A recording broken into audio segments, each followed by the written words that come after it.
All right, it's 11 o'clock and I've started the recording. And we'll go ahead and start this session.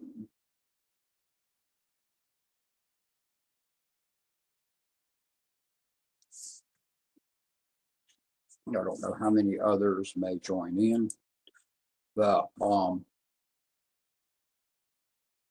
I've got it underway. Okay.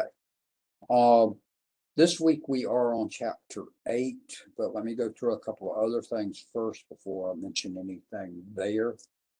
Let me look at one other thing real quick first, because I'm working on several things at the same time.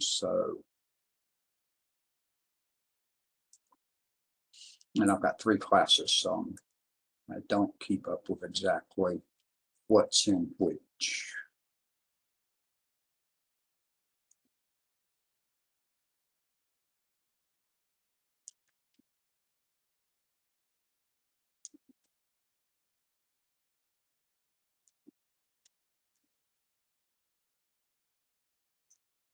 Okay.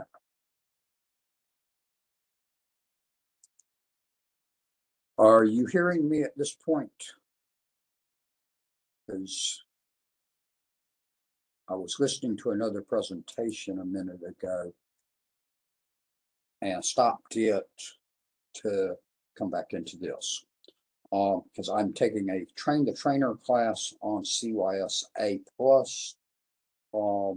and it's in week 3 starting this week. It meets 2 days a week at 10 o'clock in the morning on Tuesday and Thursday. And I don't have to attend the sessions live. I can attend them recorded or live. The first 3 sessions I did not attend live. The first one I've done on the recording. The 4th session I did attend live last Thursday. And then I started listening to session number 2 just a little bit ago. And I'm going to try to get myself caught up in the next day or so. They will actually give me a voucher for the exam as long as I attend them all before a week after it ends. And it's a 6-week class. So it goes into July and ends about the same time as y'all's. And in the process, coming up in the next few weeks, I'm going to be on the road a whole lot. So I'm trying to work around that. Okay, I've got both of y'all recorded on attendance. So this week registration starts today for fall semester. It will stay open until the end of the semester, but I would encourage you to go ahead and be registering for fall if you're going to attend fall, so that we can accurately know which classes we're getting enrollment in, what classes are filling up that we may need to expand, add sections to, and possibly drop classes because of low enrollment. And it's really not good when we drop a class for low enrollment and it turns out that a week later that a student, or a few days later, a student goes, I got to have that class to graduate this semester. And they hadn't gone through registering for the semester until just before the semester started. So please go ahead and do that.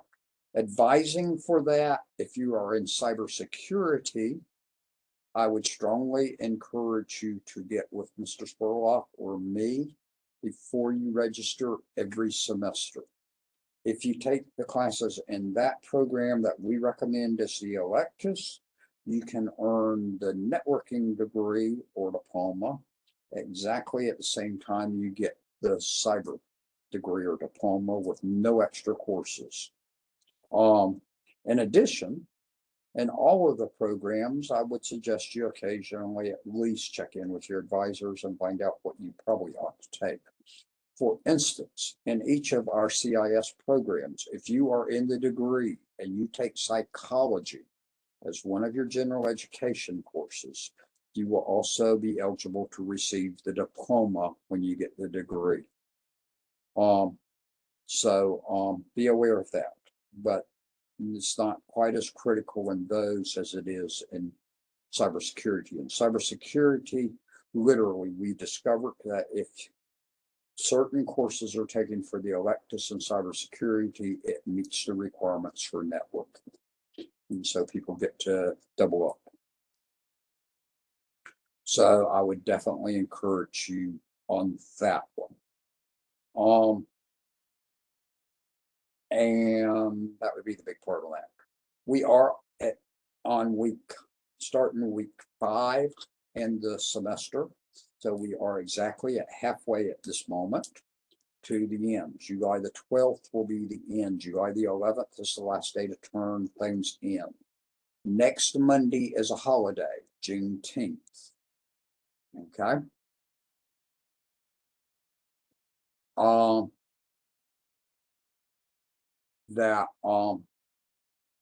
And that's a holiday. So next week these sessions, I will have them on Tuesday instead of Monday.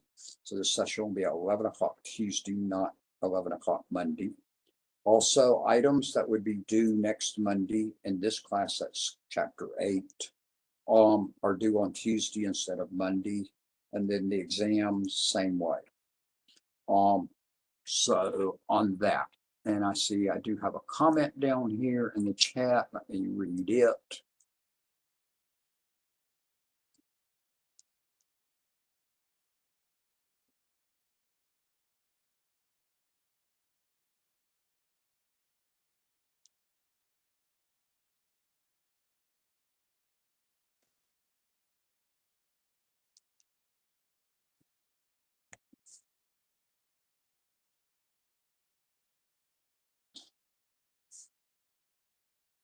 All right.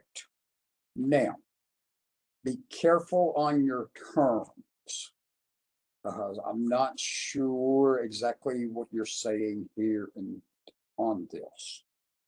As with names a school has for some stuff gets confusing to students. Our technical certificates of credit, which we call TCCs usually, are not certifications. They do have names that sound like that. For instance, there's the CompTIA A+ certification prep, technical certificate of credit. That does not give you the A+ certification. That's just taking the courses for that prepare you to take the A+ certification. Likewise, if you took the 3 or the 4, when it used to be 4 courses, it just changed a year or 2 ago, for Cisco here, that got you the Cisco Networking Technical Certificate of Credit, TCC. It doesn't give you the CCNA certification. To get the CCNA certification, which you may have, I'm not sure. Reading this, that certification requires you to take the CCNA certification exam, which you can take at the college, because each of our testing centers, actually, they are all Pearson VUE and Certiport testing centers, so you can actually take those tests here at the college, but you got to pay for it on it.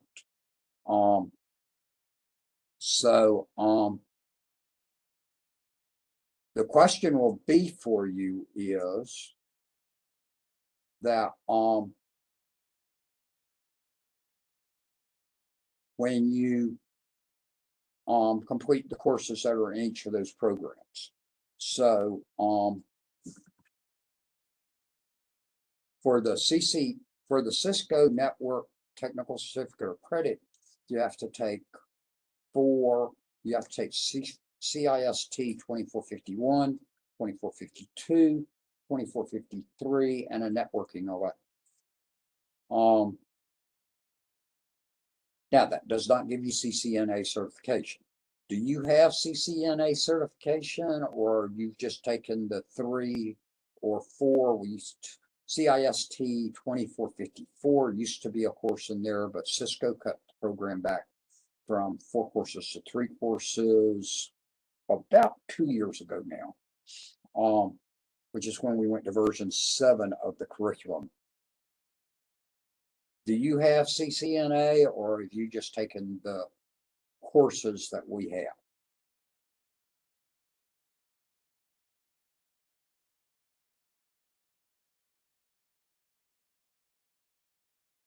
Now, as far as the technical certificates, in addition, you will qualify if you are in networking or in cybersecurity. You're going to qualify for a number of TCCs. And when you apply for graduation, you want to make sure you list everything you qualify for, because they'll give you all of those.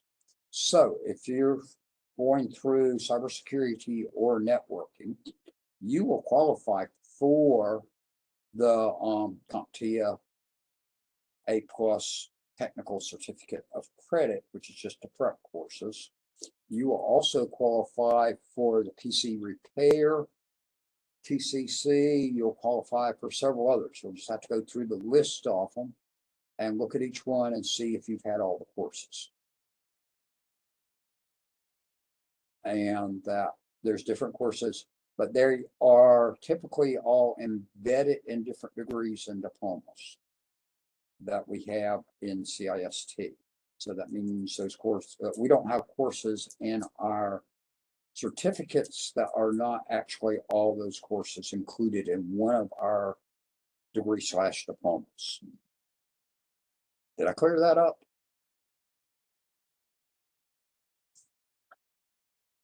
And it looks like there's some more stuff. This thing doesn't show me stuff real well easily.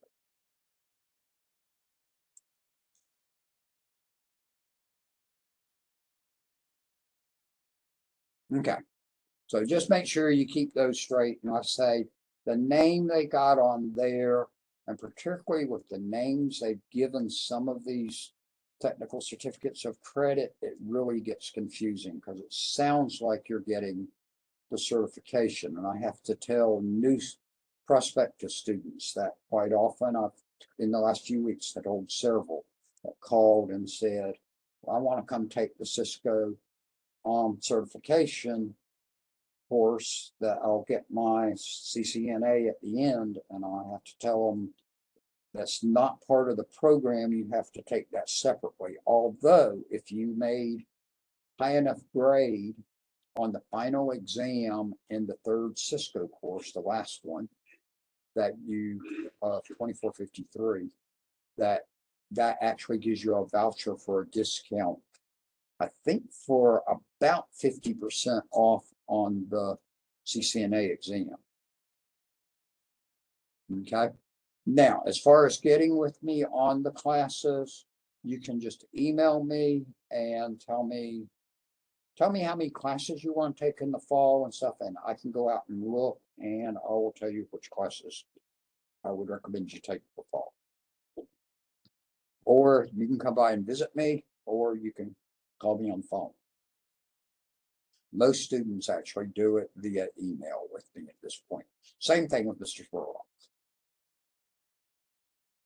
Okay. So that's a big upcoming one. All right. Seems like there's something else I was going to mention to y'all, but I don't remember what it was. In any event, this week you are on chapter 8 or module 8, and you know which material you'll get on it. They call it chapter in the printed book. They call it modules, I think, in the e-book. And they get it all mixed up all over the place. So I'm not sure what to call it, chapters or modules. I know what I was going to mention. Grading wise, everything is graded out there that was due through last Monday. All of that is completely up to date, been up to date since early last week, since like last Wednesday, and that I have been staying consistent on the grading on through.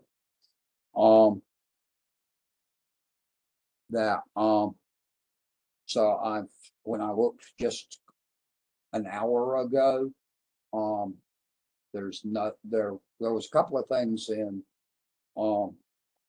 my classes, and I got 3 classes this time that had not been graded that were Well, in one class, they've got some stuff that they have special doing of work ethics in the third Cisco class. So I graded those couple of things because and they really don't count for their grade. And then I had one other thing that had come in late, actually in your class for one student, and I graded that. So I'm completely caught up in all three classes as of an hour ago.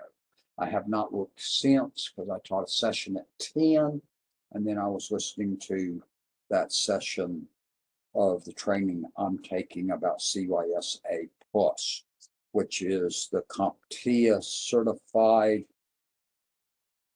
the CompTIA cybersecurity analyst certification. And CompTIA put plus signs on most of their certifications. There are only a few, but they don't put plus signs on. And I actually am certified in that through next summer, August of 2024. Certifications generally nowadays are only good for 3 years, although I have a number of certifications that are older, that are lifetime. And there are a few certifications you can still take today, like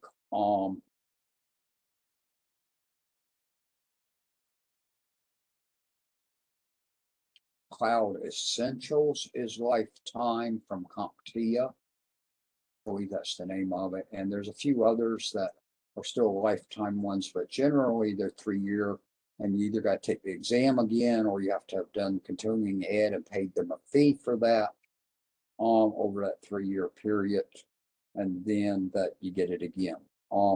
I've got a couple of expired, I guess I've only got one expired certification, I think, at this point, which is my CCNA.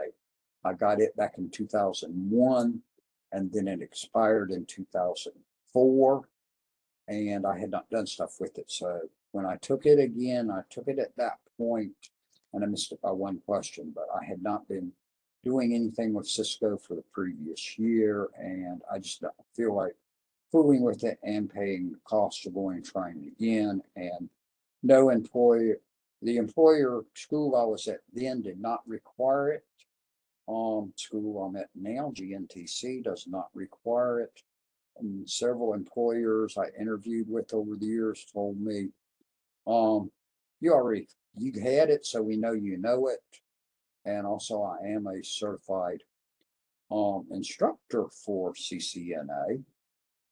And that they go, you'd be perfectly fine. I did have one or two places tell me you'd have to get it again within 6 months of coming to work for us if we hired you.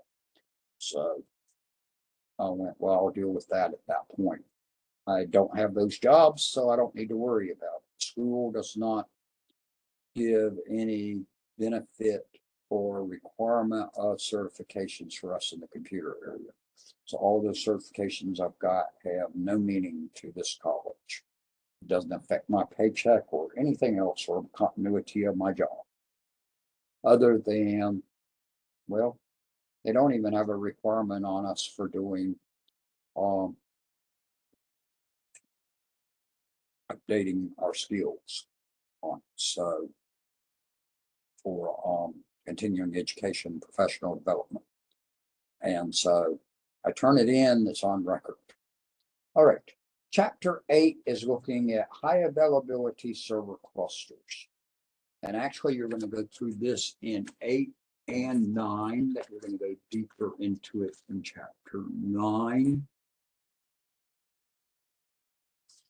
And so what you're looking at in this chapter, or these chapters, which will be the next 2 weeks actually, because this one will be this week, and then you'll get into 9, should be next week, and it is. The whole purpose of what you're doing is setting your servers up in clusters and in a high availability setup. Now, what that's saying is if a server fails, you've got it set up with a backup server sitting there, and that you've got the information being balanced between them. And that's the first thing they talk about. There's load balancing. You got multiple servers serving the same job. Well, instead of having one server doing it all, you've got two servers doing it. So when requests come in, they go to one or the other server. They're both staying current with each other, so they both know everything. And that means that it's not all the traffic going to one and it's getting slowed down because that one can only handle so much at a time. You've now got two or three or how many of you want in the cluster. Here's the other part. By setting them up in these clusters, you get the other part that they talk about there, which is the high availability. Besides making them work faster and be much more quickly on that, if one fails, and you're going to get more into this in the next chapter in 9, is looking at the failover in more detail, but you get a little bit of it in this one. What failover says is if one of those servers fails, you've got them both knowing everything, so it doesn't disrupt what's going on your network. Instead of it being split between two servers of the work being done on it, this server failed, so it no longer exists. This server is still working, so all the traffic comes to here now. Now, it's going to be slowed down some, depending on the amount of traffic you got to it, but everything keeps on working. So now you've lost one, but the other one's taking care of the load.